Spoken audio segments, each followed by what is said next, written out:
Natanong ko po siya kagabi, pero ang sabi lang po sa atin ng Pangulo ay alam niya po ang proseso at susunod lamang siya sa proseso. Ganun lang po. So wala pang legal team, ma'am, na binubuo ang palasyo? Wala pa po.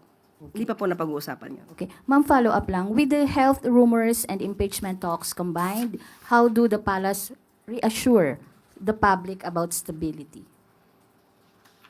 Nakita niyo naman po ang Pangulo, kahit po sinasabi ng doktor na kailangan niya maghinay-hinay, patuloy po ang Pangulo sa pagtatrabaho. Hindi po nagbabakasyon ng Pangulo.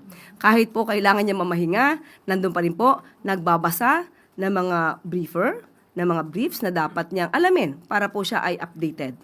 So nakita po natin kung gaano kasipag ang Pangulo. Hindi po sanay ang mga kababayan natin na nakikita ang Pangulo na nagre-relax, hindi tulad ng iba. So, tandaan po natin with that, na nakikita po natin na sunod-sunod pa rin po ang pagtatrabaho ng Pangulo kahit may iniinda noon.